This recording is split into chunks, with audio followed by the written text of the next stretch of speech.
Hemos llegado a la lección número 4 de nuestro folleto de estudio de la lección de escuela sabática y el tema para esta semana es ver el rostro del orfebre. Y vamos a descubrir que lo que significa eso es mucho más impresionante y abarcante de lo que a veces imaginamos. Yo creo que todos, Pastor Ana y Perla, queremos ver el rostro de Dios, pero eso va a significar algunas cosas que vamos a aprender durante esta semana. Así es. Y entonces queremos invitarle a usted para la lección de hoy, porque vamos a estudiar el tema a su imagen. Espero que le recuerde algo esto. Así que vamos a orar pidiendo la dirección de Dios.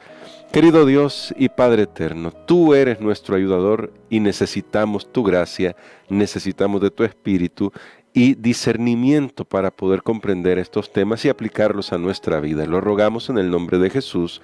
Amén.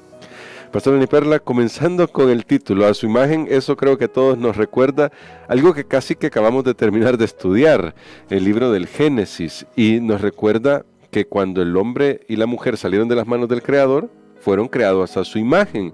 Pero también leímos ahí la historia, o estudiamos la historia de la caída, lo cual hizo que la imagen de Dios se manchara en nosotros.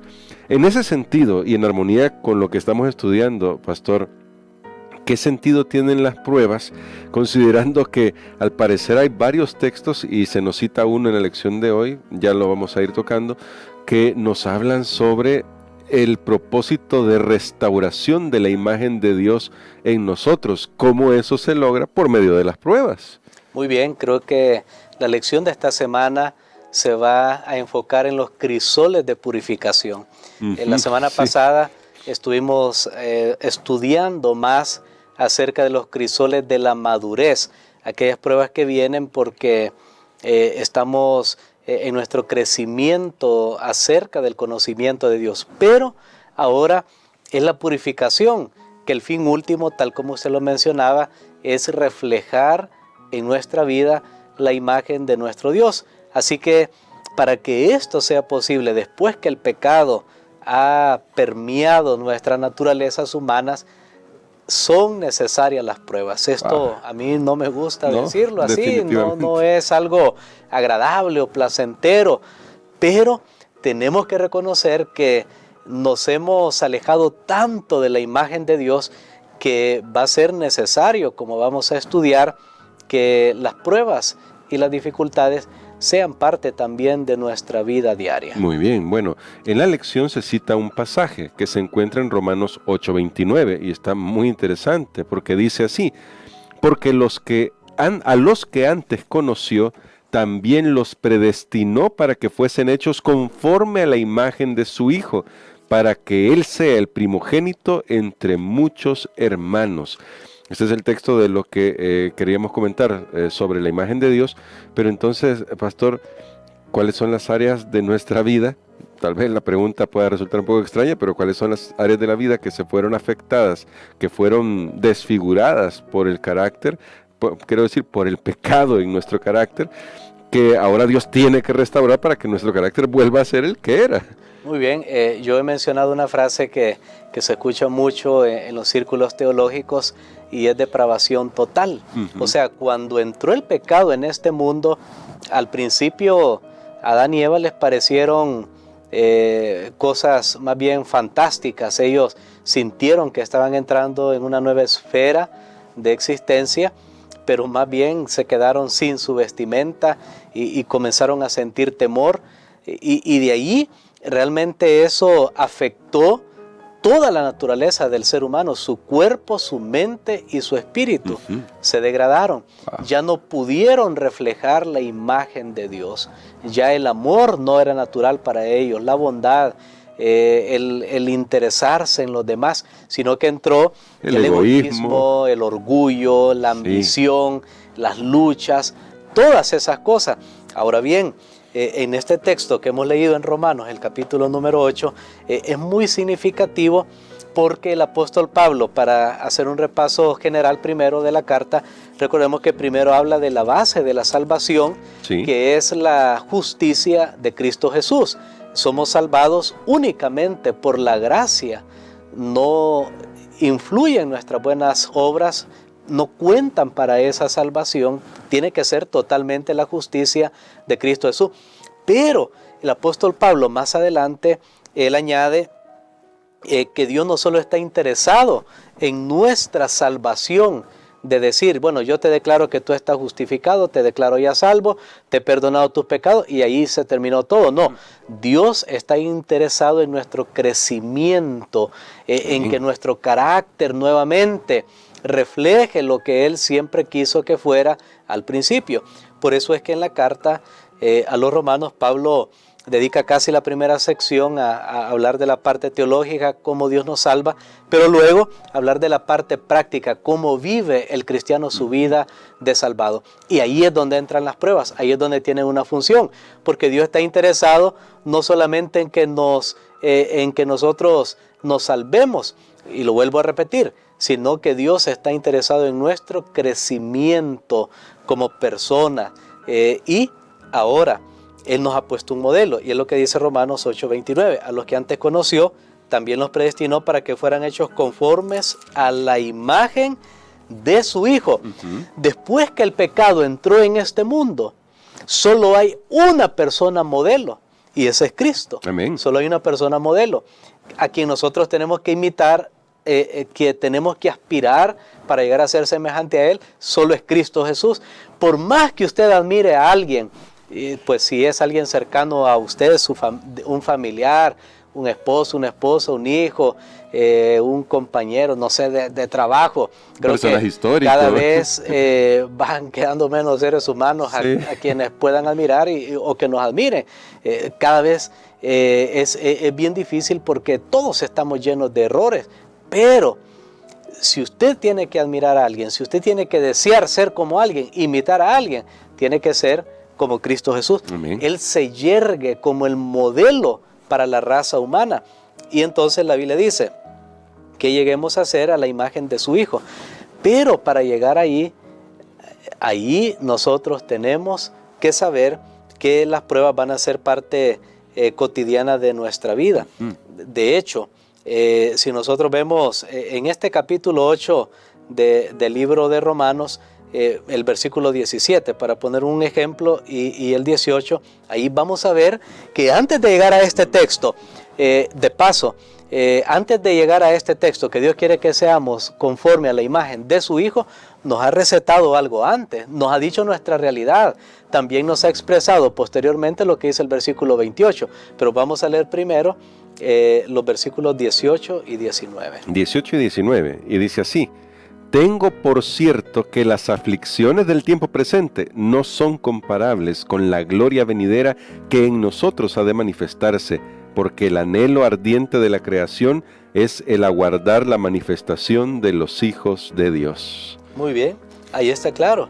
Dice Pablo, tengo por cierto, o sea, no dude, no piense, bueno, yo soy cristiano y tal vez no más van a venir pruebas. No, ni lo piense, le van a venir. Claro. Tengo por cierto, dice Pablo, que las aflicciones, habla de aflicción, habla de prueba.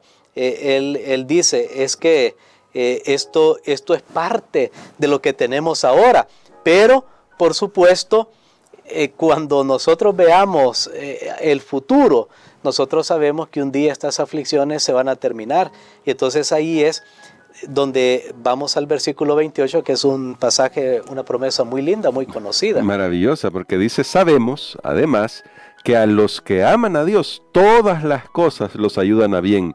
Esto es, a los que conforme a su propósito son llamados. Muy bien, aquí tenemos ahora el cuadro completo. Noten qué interesante en el capítulo 8. Pablo dice, sí, está bien, Dios te salvó, pero mira, ten por cierto, ten seguridad de que van a venir las aflicciones.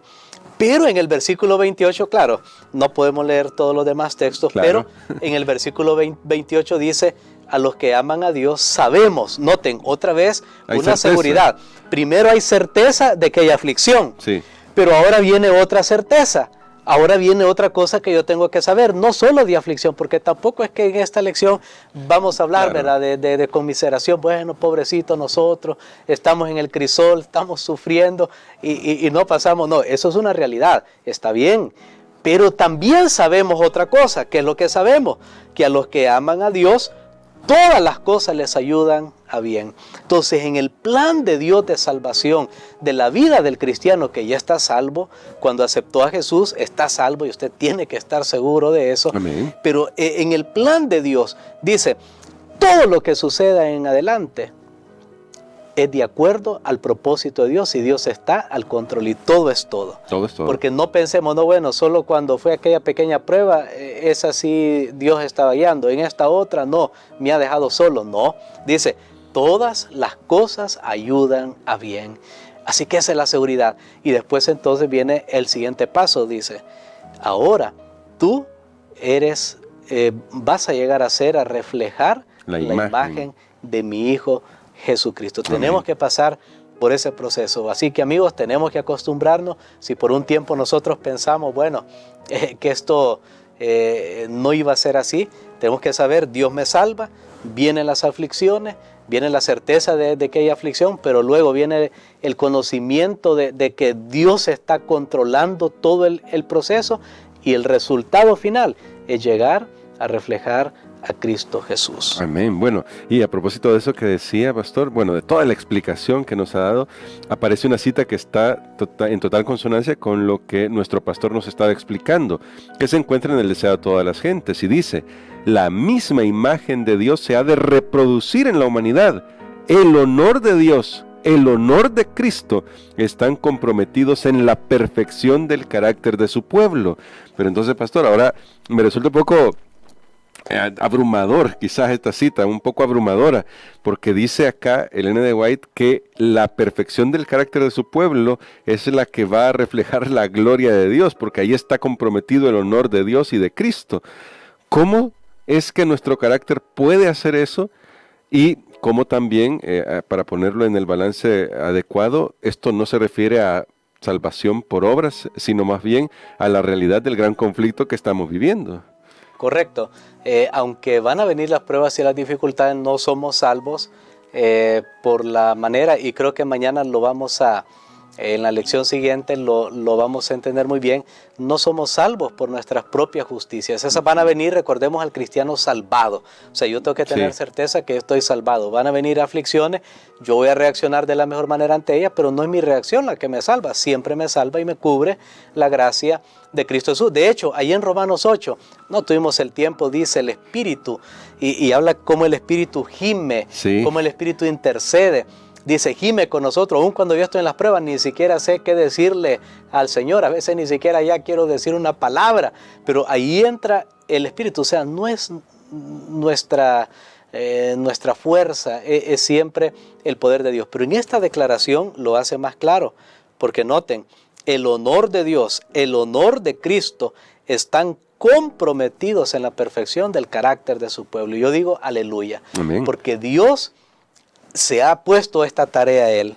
O sea, no es que nosotros, porque si dependiera de nosotros, a veces sí nos ponemos las pilas, a veces bajamos la guardia, y así estaríamos en un sube y baja. Sí. Pero no, dice, Dios se ha comprometido. Por eso es que Pablo dice, todas las cosas ayudan para bien, porque Dios está detrás, Dios está obrando para que nuestros caracteres lleguen a reflejar el carácter de nuestro Dios, esa armonía que Dios creó en el hombre al principio cuando Él dijo, voy a crear al hombre a mi imagen y semejanza. Así que es una maravillosa declaración, porque si Dios se propone a hacer algo, realmente Él lo va a cumplir. Amén. Y queremos pedirle a usted que está en sintonía de Radio Adventista o viendo esa transmisión, que junto a nosotros tome la decisión de poner su vida en las manos de Dios. Él va a hacer grandes cosas.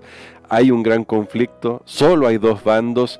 Habría que ver qué bando nos está apoyando y vitoreando. Había una pregunta ahí en la lección sobre eso. ¿Qué bando es el que nos apoya más? Si estamos realmente comprometidos con Jesús, sepa que Él se va a encargar de nosotros, y ese es el bando ganador. Hay que estar de su lado. Pastor, para terminar, un llamado sobre cómo podemos comenzar a hacer cosas prácticas que nos lleven en la dirección de reflejar el carácter de Jesús, y que luego ore por nosotros para poder tomar esa decisión de permitirle a Jesús que more en nuestro corazón.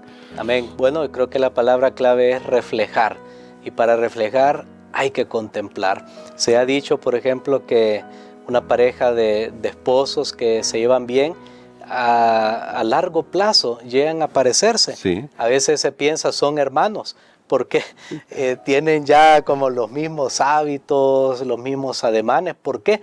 Porque sí han estado contemplando el uno al otro. Leí también la historia de un hombre que contemplaba una montaña que tenía la forma de un rostro, esa montaña como el perfil de un rostro de una persona, hasta que un día alguien observó que el rostro de este hombre se estaba pareciendo al rostro que se reflejaba ahí, Wow. o que se podía ver ahí en la silueta de la montaña. Entonces la gente dijo, contempla tanto ese rostro que se está pareciendo. Ahora creo que la clave está allí, es contemplar a Cristo. Ni siquiera nos contemplemos a nosotros mismos, nos vamos a decepcionar. Sí. No contemple a otros, le va a pasar igual. Contemple a Cristo Jesús. Vamos a orar. Padre, te damos gracias, Señor, porque esta hora tú nos has llenado de esperanza. Gracias porque has puesto un modelo perfecto para reflejar, para imitar, que es a tu Hijo Jesucristo. Reconocemos, Señor, que estamos muy lejos de llegar a ser esa imagen refleja de tu Hijo. Sin embargo, Padre, te pedimos que nos des fuerza y gracia, porque tú has dicho que todas las cosas nos van a ayudar para llegar a ese propósito. En el nombre de Jesús. Amén.